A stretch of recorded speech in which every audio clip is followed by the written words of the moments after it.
السلام عليكم ورحمة الله وبركاته. النهاردة هنعمل البرجر في البيت بمقادير مكوناتها سهلة جدا.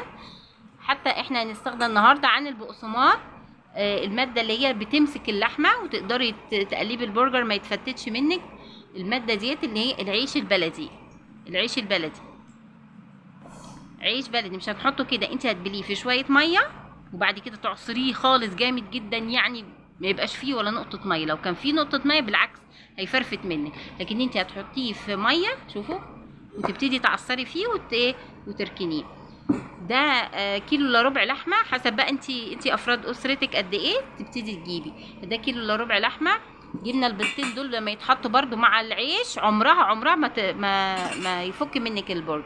طبعا اسهل توابل، ما تكتريش التوابل، هو يكفي بس الفلفل الاسود والملح. لو عايزه تعززي التوابل بتاعته اللي هي تحطي توابل لحمه. عندك توم باودر وبصل باودر هاتي، ما عندكيش خلاص ماشي. انا دلوقتي هجيب التوم الباودر والبصل باودر وارجع تاني.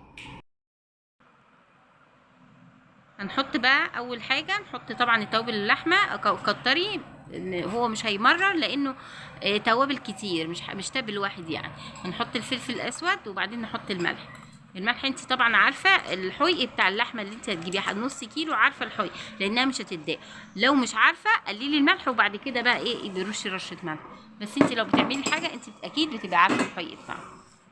انا بقى بعت جبت التوم الباودر والبصل باودر، انا جايبها بخمسة وبخمسة، مش عارفه يعني هي 4 جنيه. شوفوا 4 جنيه و90 قرش. ال10 ساغ دي 10 ساغ دي الباكج بقى، الباكج الكيس ده ب10 ساغ، يعني حاجه تضحك يعني.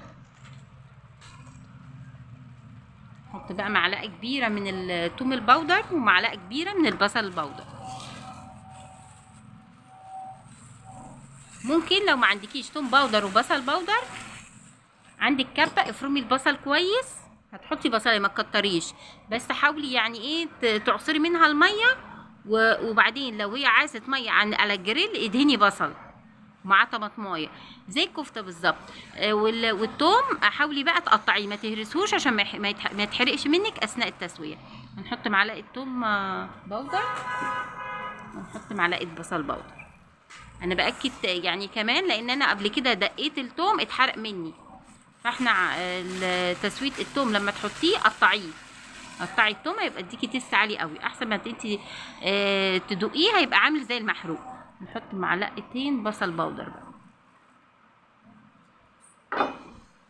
بعد كده هنبتدي طبعا نحط البيضتين الاول، دول هنهرسهم مع بعض.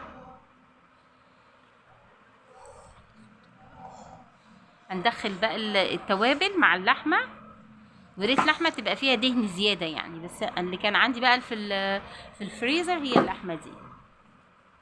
لو عندك حته ليا ولا حاجه قطعيه عليها تدي طعم. هخلطها وارجع تاني.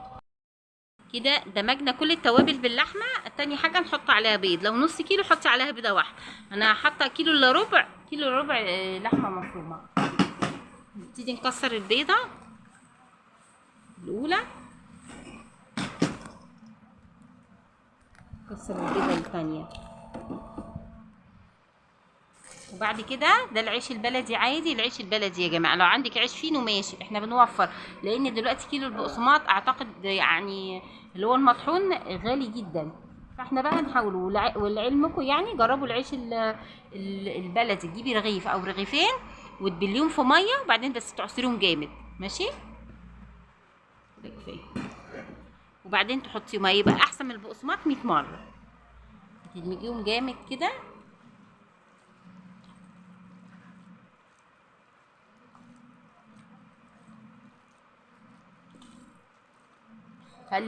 هقلب مع نفسي وارجع تاني. كده دمجنا اللحمه كلها. نبتدي بقى ايه، طبعا احنا قلنا في الاول حطينا توابل اللحمه، الفلفل الاسود، بيضتين، العيش جبنا مثلا لو نص كيلو خدي رغيف، لو اكتر من نص كيلو خدي رغيفين، بليهم وعصرهم جامد احسن من الفول الصويا اللي انت تحطيه لانه بيزود هرمونات الانوثه. لو عندك ولاد حتى لو عندك بنات وبيزود هرمونات الانوثه دي اساسا بتعمل ربنا يعافينا يعني امراض وحشه. فهو احلى حاجه هو العيش، احنا بناكل عيش وما فيهوش اي ضرر بالعكس. والعيش البلدي بيبقى مفيد في اللي هو البروتين القمحي، فيه حاجات، فيه عناصر غذائيه كتير.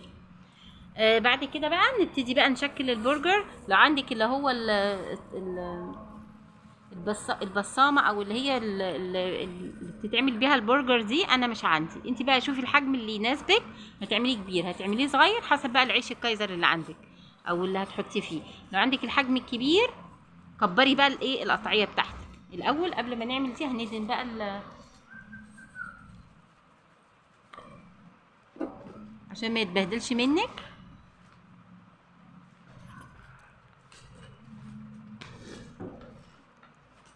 هتدهني زيت، لما تدهني زيت شيليه وحطيه على الجريل من غير زيت. انا زودت هنا الزيت كده. يبقى احنا مش هنحط بقى ايه لو دهنتيه عشان بس ما يفكش، يكون مكانها ميه ولا حاجه تعمل لك مشكله. انا دلوقتي هبتدي ايه اشكل. انا هي دي كويسه بالنسبه لي على قد الكايزر، لان الكايزر اللي لقيته هو صغير. حط كده قد كف ايدك كده حسب بقى انتي قسميها. شوفوا يا جماعه متماسك ازاي، تحفه تحفه تحفه. لو عندك كمان كبه بتاعت لحمه او مفرمه خديه وشي كمان، هيبقى عمره ما يتفك معاكي.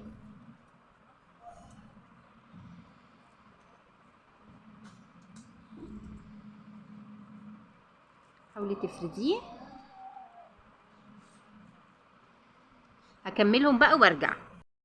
ده بقى بعد ما قرصتيه كده حسب ما انت عايزه، تبتدي تحطيه في الفريزر حسب بقى مثلا 10 دقايق بس ما يجمدش. وبعد كده تاخديه على الجريل وتشويه. ده العادي يعني زي ما انت بتعمليه على الجريل على طاسه. لو ما عندكيش جريل هاتي طاسه امسحيها لحسه زيت. طبعا انا مش هحط زيت لان هو فيه زيت، حاطه له زيت من تحت عشان ما يمسكش من تحت. وتروح حاطاه، تسخني الطاسه خالص وتروح حاطه ده على الطاسه، وبعدين ياخد وش من هنا تقلبيه، ياخد وش من الناحيه التانية.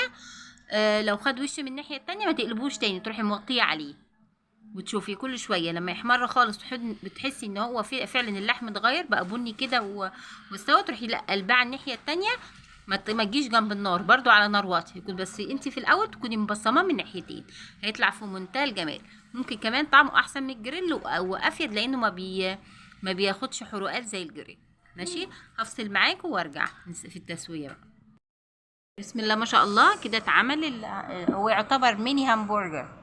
فهو احنا هنحط بقى كده، نحاول نحط البصل الاول تحت عشان دايما حلقات البصل بتقع من فوق، هنثبتها تحت. وبعدين نحط كده مع بعض. نحط بقى ايه طماطم صغننه، هنحط 2، واحده كده وواحده كده. عندك بقى مايونيز، عندك كاتشب، هو ده بقى اللي موجود بس هيبقى تحفه. احنا مش متعودين على الكاتشب ولا المايونيز.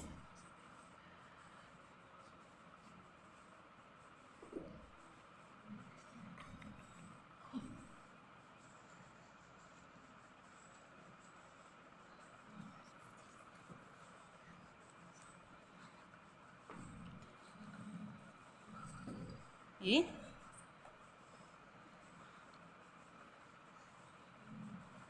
شكلي هنكت. خلصنا كده المنظر، حاجه بسيطه ما تاخدش دقايق في ايدك يعني، احسن ما تجيبيه اعمليها في البيت. والف هنا وشفا على اللي ياكل. لو عجبك الوصفه النهارده وطريقتي في تحضير الهمبرجر، طبعا برضو ما حطيتش البصل.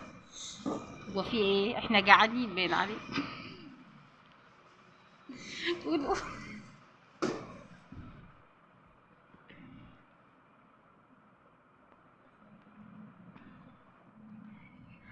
يلا هما بقى خلاص كده هما جاعوا. اللي عجبه بقى الوصفه يحط لايك وشير فضلا وليس امرا، والسلام عليكم ورحمه الله وبركاته.